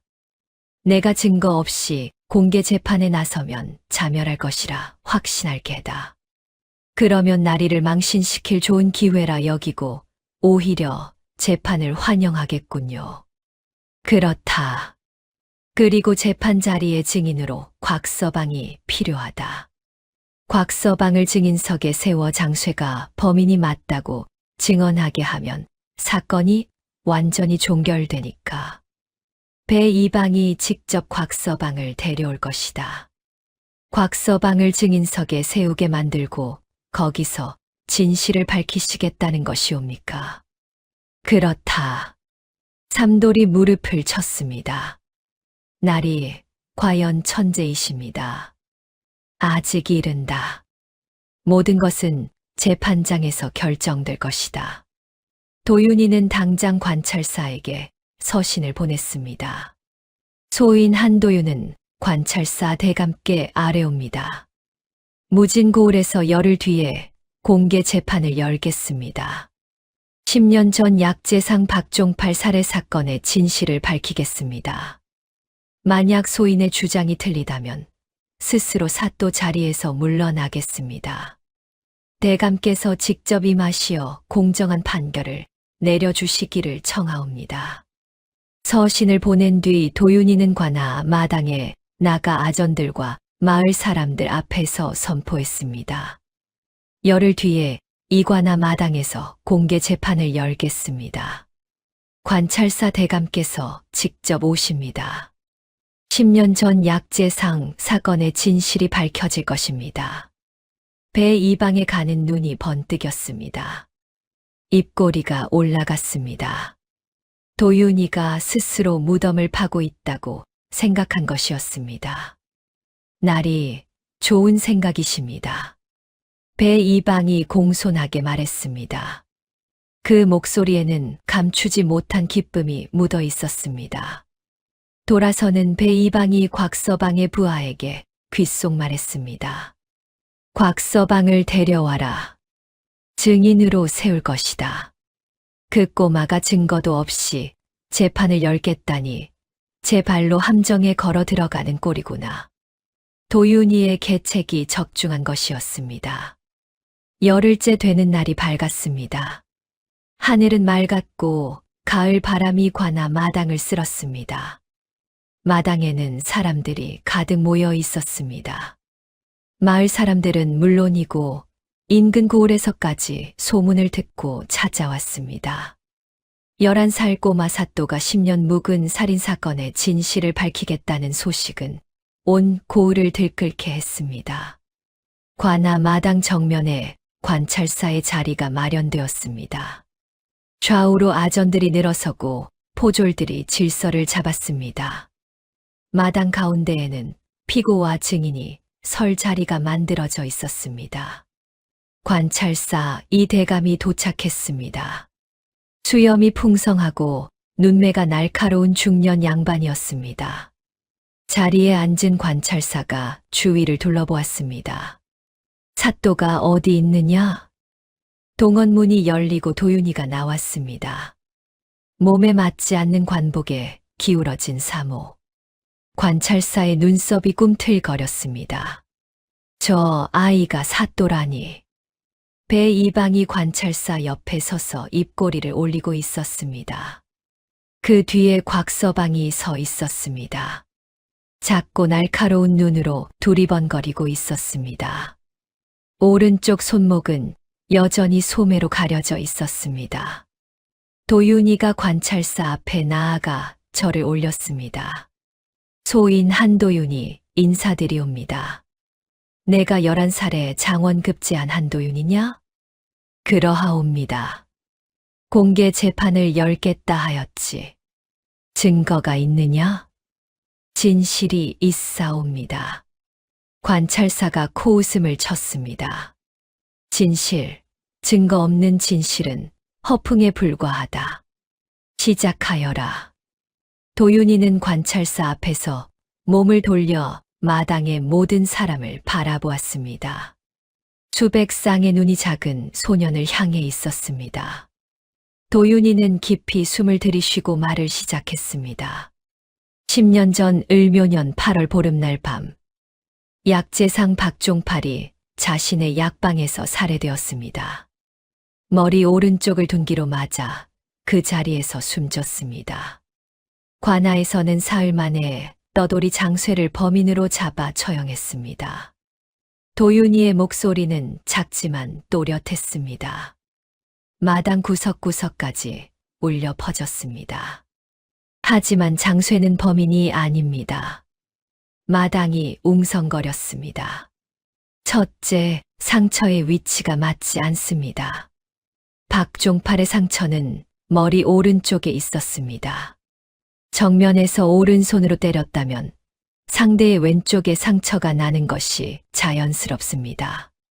오른쪽에 상처가 났다는 것은 범인이 왼손잡이일 가능성이 높다는 뜻입니다. 그런데 장쇠는 오른손잡이였습니다. 왼팔에 옛날 부상 자국이 있어 왼손을 잘 쓰지 못하는 사람이었습니다. 관찰사의 눈빛이 달라졌습니다.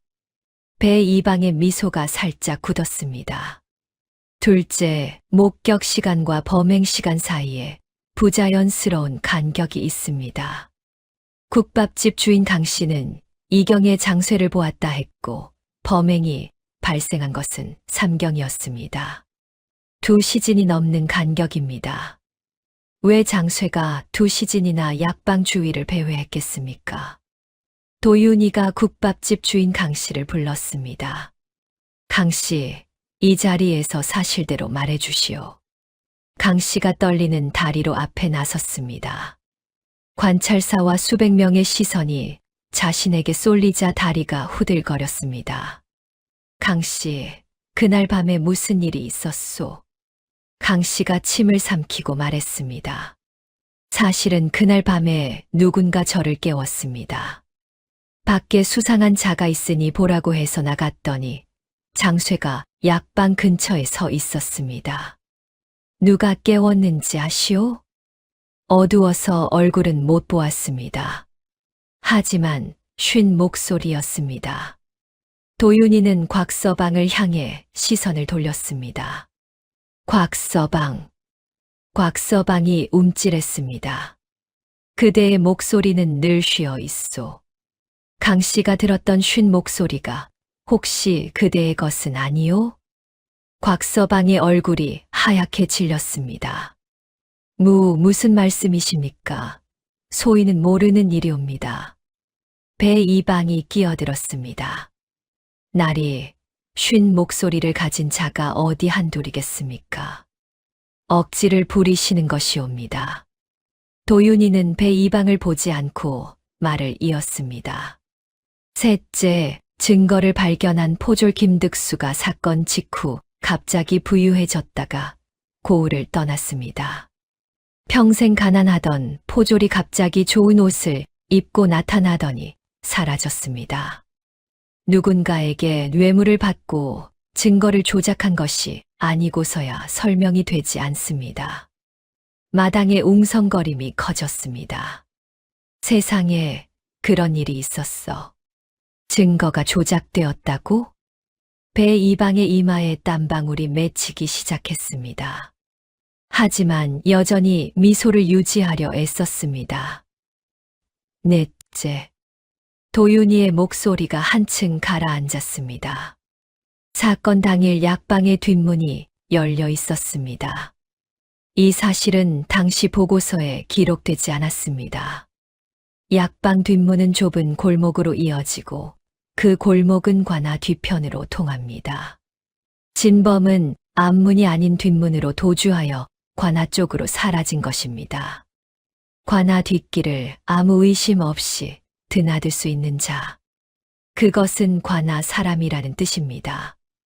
마당이 술렁거렸습니다. 관찰사가 몸을 앞으로 기울였습니다. 배 이방의 미소가 완전히 사라졌습니다.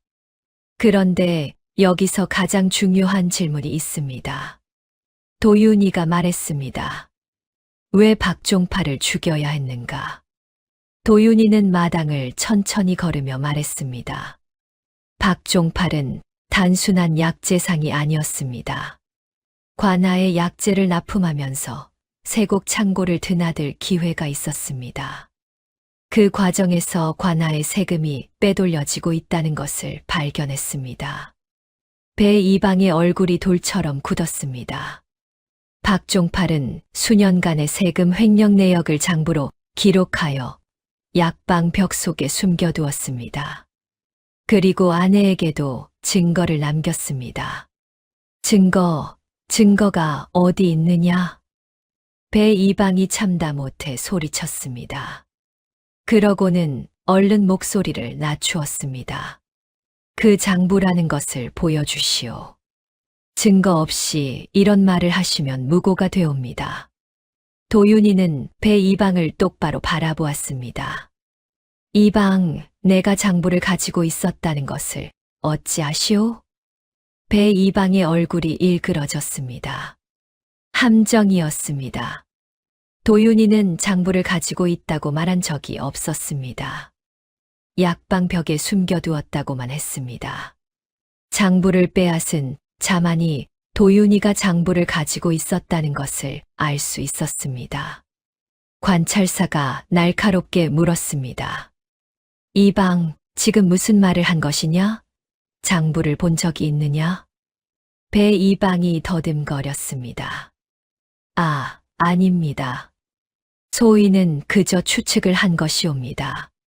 추측치고는 정확하구나. 관찰사의 눈빛이 차가워졌습니다. 도윤이가 말을 이었습니다. 이제 마지막입니다. 진범의 정체를 밝히겠습니다. 도윤이가 곽서방 앞에 섰습니다. 곽서방이 뒷걸음질 쳤습니다. 눈이 이리저리 굴러가며 도망칠 곳을 찾고 있었습니다. 곽서방, 그대는 왼손잡이요. 곽서방이 입술을 깨물었습니다. 아닙니다. 그러면 지금 여기서 오른손으로 글씨를 써보시오. 도윤이가 종이와 붓을 내밀었습니다. 곽서방의 오른손이 부들부들 떨렸습니다. 붓을 잡았지만 글씨가 되지 않았습니다. 비틀비틀 엉망이었습니다. 이번에는 왼손으로 써보시오. 곽서방이 마지못해 왼손으로 붓을 잡았습니다. 이번에는 글씨가 반듯하게 나왔습니다. 마당에 있던 사람들이 술렁거렸습니다. 곽서방은 왼손잡이입니다. 도윤이가 선언했습니다. 왼손잡이가 정면에서 사람을 때리면 상대의 오른쪽에 상처가 납니다. 박종팔의 상처와 일치합니다. 우연의 일치요. 곽서방이 악을 썼습니다. 그러면 한 가지만 더 확인하겠습니다. 도윤이가 곽서방의 오른팔에 손을 뻗었습니다. 소매를 걷어 올리시오. 곽서방의 얼굴이 사색이 되었습니다. 이것은 상관없는 일이요. 상관없으면 보여주시오. 곽서방이 뒤로 물러섰습니다. 포졸들이 양옆에서 다가왔습니다. 놓으시오. 나를 범인 취급하는 것이요. 곽서방이 발버둥 쳤지만 포졸들이 팔을 잡았습니다. 소매가 거쳐 올라갔습니다. 오른쪽 손목에 커다란 화상 자국이 드러났습니다. 오래된 화상이었습니다. 피부가 울퉁불퉁하게 일그러져 있었습니다. 마당이 조용해졌습니다. 수백 명의 눈이 그 화상 자국에 쏠렸습니다. 도윤이가 말했습니다. 약재상의 약방에는 약을 다리는 화로가 있었습니다. 범행 중에 화로에 손목을 대인 것이옵니다. 10년이 지났지만 자국은 사라지지 않았습니다. 곽서방의 다리가 풀렸습니다. 털썩 무릎을 꿇었습니다. 눈이 미친 듯이 흔들렸습니다. 그때 배 이방이 소리쳤습니다. 관찰사 대감, 이것은 모두 그 꼬마의 추측에 불과합니다. 왼손잡이라는 것과 화상 자국만으로 살인범이라 단정할 수 없습니다. 도윤이가 차분하게 말했습니다. 이방 말이 맞습니다. 물증만으로는 부족할 수 있습니다. 배 이방이 안도의 숨을 쉬려 했습니다. 그래서 증인을 한 분 더 모셨습니다. 관아문이 열리고 막순 할멈이 지팡이를 짚고 들어왔습니다. 삼돌이 부축하고 있었습니다. 할멈은 천천히 마당 가운데까지 걸어와 관찰사 앞에 무릎을 꿇었습니다. 소인은 박종팔의 아내 막순이옵니다. 할멈, 할 말이 있느냐? 관찰사가 물었습니다. 막순 할멈이 고개를 들었습니다.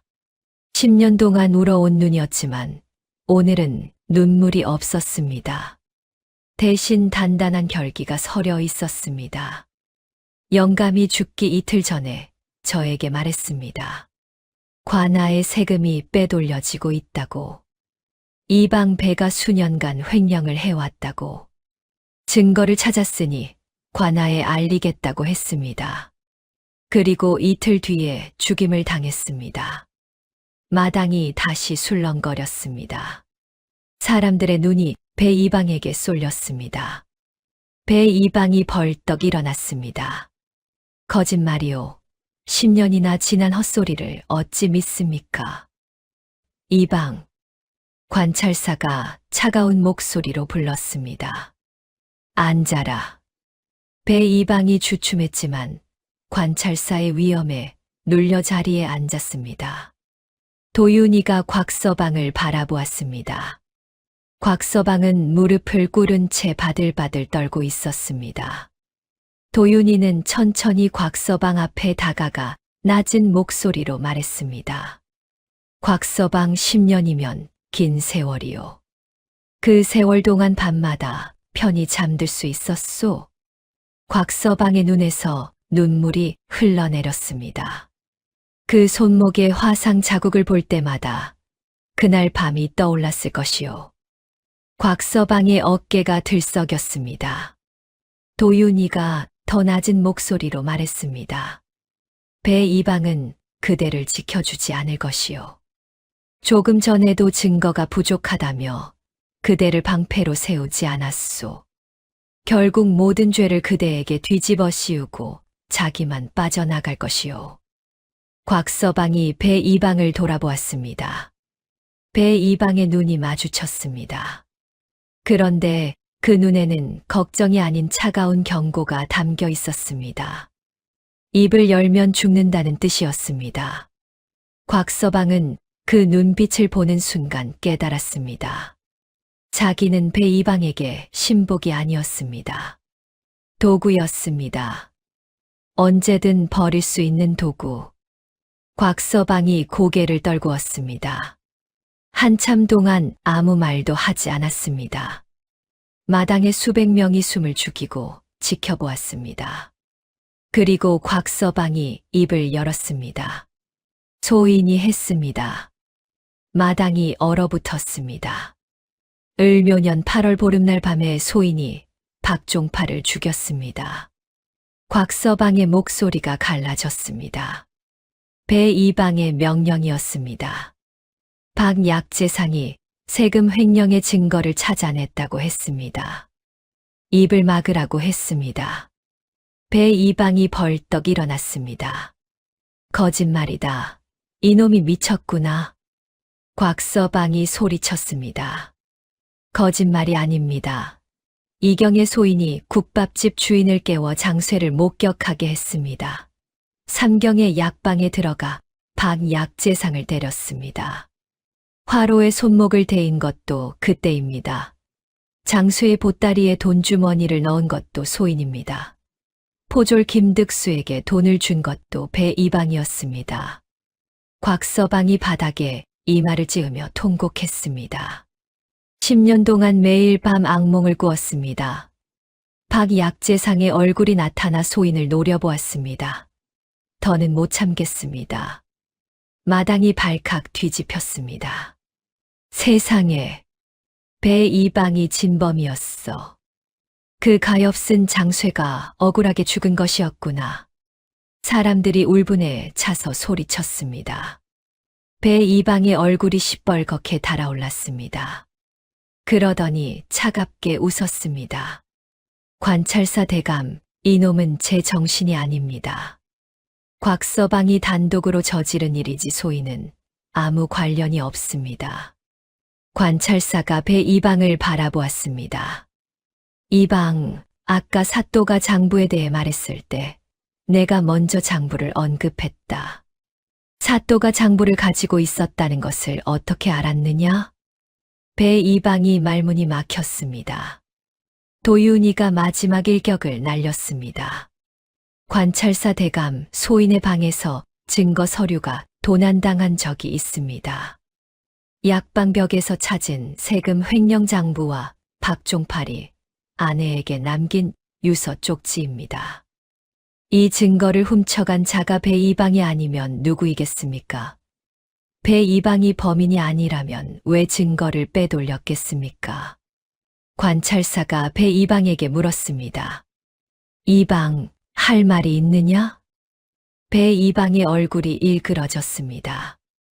느글느글하던 미소가 완전히 벗겨졌습니다.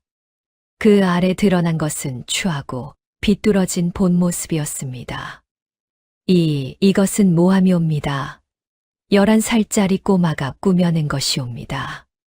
꼬마가 꾸며냈다고? 관찰사가 일어섰습니다. 이방 그 꼬마가 증거를 찾고 증인을 세우고 내 신복의 자배까지 받아냈다. 내가 10년간 감추어온 진실을 11살 아이가 밝혀낸 것이다. 부끄러운 줄을 알아라. 관찰사가 포조를 불렀습니다. 이방 배응삼을 체포하라. 포졸들이 달려들었습니다. 배 이방이 발버둥을 쳤습니다. 놓아라. 나를 누구로 아느냐? 이 고을에서 10년간. 바로 그 10년이 내 죄다. 관찰사가 일갈했습니다. 배 이방의 손에서 은장도가 떨어졌습니다. 허리춤에 호박 반지가 빠졌습니다. 비단 두루마기가 흘바닥에 끌리며 더러워졌습니다. 10년간 고을을 쥐고 흔들던 자의 몰락이었습니다. 나리 살려주시오. 배 이방이 관찰사 앞에서 이 말을 찧었습니다. 소인이 잘못했습니다. 한 번만 봐주시오. 내가 박종파를 죽일 때 그는 살려달라 빌지 않았느냐. 내가 장쇠에게 누명을 씌울 때 그는 억울하다 울부짖지 않았느냐. 10년간 막순 할멈이 관아 앞에서 울부짖을 때 내가 한 번이라도 가슴이 아프지 않았느냐? 배 이방이 고개를 떨구었습니다. 더 이상 할 말이 없었습니다. 관찰사가 판결을 내렸습니다. 이방 배응삼은 살인교사, 세금 횡령, 증거인멸, 무고한 자를 죽음에 이르게 한 죄로 삼천리 유배에 처하며 전 재산을 몰수한다. 곽서방은 살인 실행, 증거 조작, 위증 교사의 죄로 유배에 처하되 자수하여 진실을 밝힌 공을 참작한다.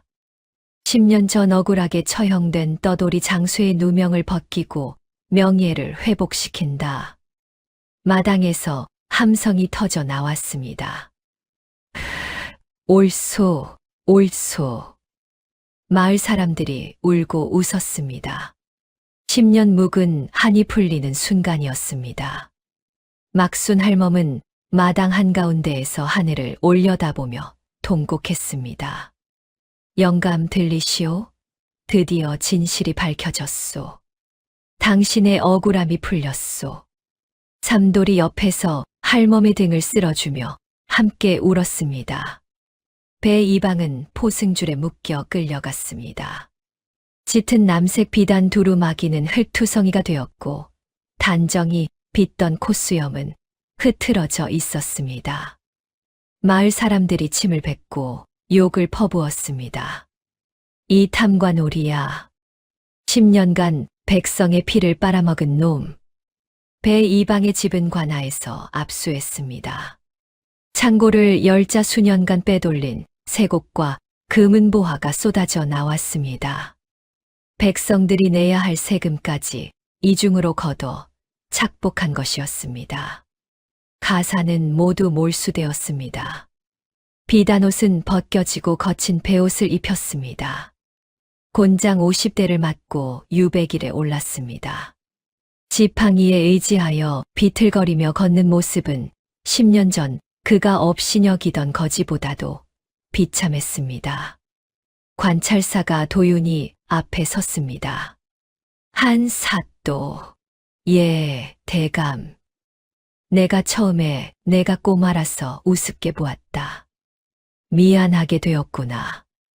아닙니다, 대감. 내 아비 한학수가 형방이었다 했지. 그러하옵니다. 아비가 하늘에서 기뻐하고 있을 것이다. 관찰사가 도윤이의 어깨를 가볍게 두드렸습니다. 앞으로도 이 고을을 잘 다스려라. 명심하겠습니다. 관찰사가 떠난 뒤 마을 사람들이 도윤이를 애워쌌습니다. 사또 날이 만세. 꼬마 사또 만세. 아낙네들이 눈물을 닦으며 웃었습니다. 아이들이 도윤이 주위를 뛰어다녔습니다. 사또 나리, 저도 크면 장원급제할 거예요. 도윤이가 빙그레 웃었습니다. 통통한 볼에 웃음이 번졌습니다. 그 모습은 영락없는 11살 아이였습니다. 막순 할멈이 도윤이 앞에 다가왔습니다. 허리를 깊이 숙이려 했습니다. 도윤이가 얼른 부축했습니다. 할머니, 절은 제가 드려야지요. 할멈이 도윤이의 손을 꼭 잡았습니다. 주름진 손이 작은 손을 감쌌습니다. 사또 나리, 한 형방님의 아드님답습니다. 아닙니다. 할머니. 할머니가 10년을 포기하지 않으셨기에 가능한 일이었습니다. 할멈의 눈에서 눈물이 또 흘러내렸습니다. 하지만 이번에는 슬픔의 눈물이 아니었습니다. 삼돌이 옆에서 코를 훌쩍이며 말했습니다. 나리, 소인의 어미가 한 말이 맞았습니다. 무슨 말이냐? 빗자루로 등짝을 때리시며 하신 말씀이요. 양심은 풀뿌리로 메울 수 없다 하셨지요. 도윤이가 웃으며 말했습니다. 삼돌아, 내 어머니에게 내가 직접 인사를 드려야겠다. 그러시면 어미가 좋아서 울 것입니다. 세월이 흘렀습니다. 무진 고을은 달라졌습니다. 배 이방이 빼돌린 세금은 백성들에게 돌려주었습니다. 억울한 송사는 하나하나 다시 살폈습니다. 관아 앞에는 더 이상 울면서 찾아오는 백성이 없었습니다. 대신 고마움을 전하러 오는 사람들이 줄을 이었습니다. 막순 할멈은 관아 옆에 작은 집을 마련하여 편히 지냈습니다. 남편 박종팔의 무덤 앞에 새 비석을 세웠습니다. 정직한 약재상 박종팔 지묘라고 새긴 비석이었습니다. 할멈은 매달 보름이면 무덤에 찾아가 이야기를 나누었습니다. 영감, 고을이 많이 좋아졌소. 삼돌은 도윤이의 곁에서 충직한 보좌관이 되었습니다. 늙은 어머니를 관아 가까이 모시고 와서 효도하며 살았습니다. 삼돌의 어머니는 도윤이를 볼 때마다 말했습니다. 이 아이가 커서 큰 인물이 될 것이요. 도윤이는 무진고을에서 가장 어린 사또였지만 가장 존경받는 사또가 되었습니다. 키가 자라 관복이 맞게 되었고 사모도 더 이상 기울어지지 않았습니다. 하지만 변하지 않는 것이 있었습니다. 맑고 단단한 눈빛, 억울한 사람의 말에 귀를 기울이는 마음, 그리고 품속에는 아버지의 낡은 수첩이 여전히 들어 있었습니다. 어느 가을날, 도윤이는 관아 마당의 느티나무 아래에 서서 하늘을 올려다보았습니다. 바람이 불어 낙엽이 흩날렸습니다. 아버지가 못다 하신 일을 해냈습니다. 작은 목소리가 바람에 실려갔습니다. 눈에 보이는 것이 전부가 아니라 하셨지요. 이제 그 뜻을 알겠습니다. 보이지 않는 곳에 진실이 있고 들리지 않는 곳에 억울함이 있었습니다. 앞으로도 그것을 놓치지 않겠습니다. 바람이 도윤이의 관복 자락을 펄럭이게 했습니다. 마치 아버지가 아들의 등을 쓸어주는 것 같았습니다. 느티나무에서 잎 하나가 떨어져 도윤이의 어깨 위에 내려앉았습니다. 도윤이는 그 잎을 손에 들고 빙그레 웃었습니다. 눈에 보이는 것이 전부가 아닌 법입니다. 감추어진 진실은 반드시 드러나고 억울한 한은 반드시 풀리는 법입니다. 11살 소년이 밝혀낸 것은 10년 묵은 살인사건의 진실만이 아니었습니다. 정의는 나이에 있지 않고 권력에 있지 않고 오직 진실을 향한 마음에 있다는 것이었습니다.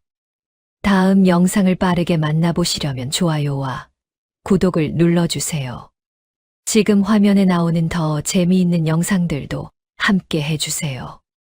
그럼 모두 행복한 하루 보내세요. 감사합니다.